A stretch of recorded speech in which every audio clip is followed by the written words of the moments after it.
Hi అండి, welcome back to our channel. ఈరోజు ఈ వీడియోలో రథసప్తమి రోజు పాటించవలసిన విధి విధానాలు ఏంటి, ఆ రోజు ఏ విధంగా సూర్యభగవానుడికి పూజ అనేది చేసుకోవాలో ఈ వీడియోలో షేర్ చేస్తున్నాను. ఈ వీడియో నచ్చిన వాళ్ళందరూ కూడా తప్పకుండా లైక్ చేసి షేర్ చేసి సబ్స్క్రైబ్ చేసుకోండి.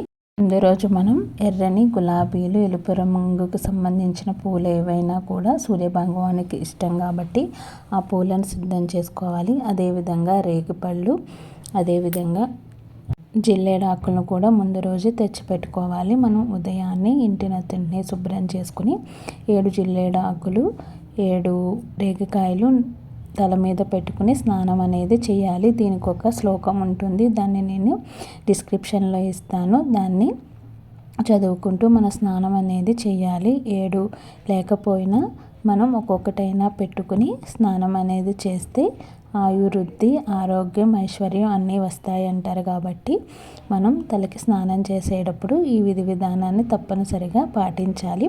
అదేవిధంగా ఆ రోజు మనం సూర్యభగవానుడికి ఆవు పాలతో పాలు అనేది పొంగించాలి. మామూలుగా ఊళ్ళో ఉన్న వాళ్ళైతే ఆవు పిడకలతో ఆవు పాలను పొంగిస్తారు. మనకి సిటీల్లో ఉండే వాళ్ళకి ఆ విధంగా కుదరదు కాబట్టి మనం ముందు రోజే ఆవు పాలు అనేవి తెచ్చుకుని ఇత్తడి గిన్నె ఉంటే దానికి చక్కగా పసుపు, కుంకుమ, గంధంతో అలంకరణ చేసుకుని, కొత్త గిన్నె ఉంటే కొత్త గిన్నె ఉపయోగించండి. లేని వాళ్ళు ఈ విధంగా పాత గిన్నెని శుభ్రంగా తోమేసుకుని అలంకరణ చేసుకుని దాంట్లో ఆవు పాలు పోసుకుని మనం పాలన్నం, క్షీరాన్నం అంటాం కదా, మెత్తగా అయ్యేంత వరకు ఉడికించుకుని దాన్ని కూడా కదపడానికి మనం చెరుకు ముక్కను ఉపయోగించాలి. గరిటెను ఉపయోగించకుండా చెరుకు ముక్కను కూడా మనం ముందు రోజే సిద్ధం చేసుకోవాలి.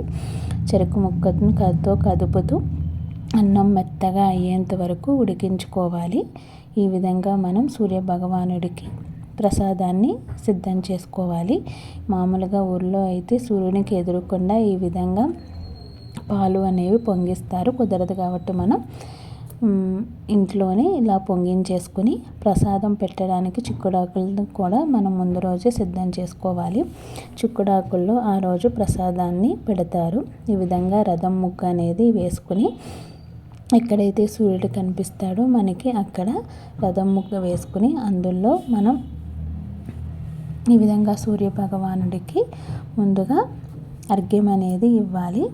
3 సార్లు అర్ఘ్యం ఇచ్చిన తర్వాత సూర్యుడికి సంబంధించిన సూర్య నమస్కారాలు, శ్లోకాలు అవి కూడా చదువుకొని తర్వాత మనం దీపారాజన చేసి సూర్య భగవానికి సంబంధించిన ఆదిత్య హృదయము, అదేవిధంగా అష్టకం ఉంటుంది కదా, సూర్యాష్టకం, అది కానీ లేకపోతే ఓం నమో సూర్యదేవాయ నమః, ఆదిత్యాయ నమః అని ఉంటాయి. ఇవైనా చదువుకొని చక్కగా ఆ రోజు మనం అరటి పూలతో మనం సూర్యభగవానుడికి పూజ అనేది చేయాలి. అదేవిధంగా మనం సిద్ధం చేసుకున్న ప్రసాదాన్ని కూడా ఈ విధంగా చిక్కుడాకులలో పెట్టి సూర్యభగవానుడికి నివేదన అనేది చేయాలి. కొంతమంది చిక్కుడుకాయలతో రథాన్ని తయారు చేసి అందులో దీపం పెట్టి పూజ కూడా చేస్తారు. ఆ విధంగా వీలైన వాళ్ళు ఆ విధంగా చేసుకోండి. ఆ విధంగా వీలు లేని వాళ్ళు ఈ విధంగా సింపుల్గా చేసుకోండి. మనం పూజ చేయడం, భక్తితో దేవుణ్ణి పూజించడం ముఖ్యము. మనకి ఏ విధంగా వీలవుతుందో ఆ విధంగానే పూజ చేసుకుంటే మంచిది. లేని దాని గురించి ఆరాటపడే కన్నా ఉన్న దాంట్లో మనం ఏ విధంగా భక్తి శ్రద్ధలతో పూజ చేసామనేదే ముఖ్యము. ఇందులో మీకు ఏవి వీలైతే అవి తెచ్చుకుని పూజ అనేది చేసుకోండి. ఈ వీడియో కనుక నచ్చితే తప్పకుండా లైక్ చేసి షేర్ చేసి సబ్స్క్రైబ్ చేసుకోండి. Thank you for watching.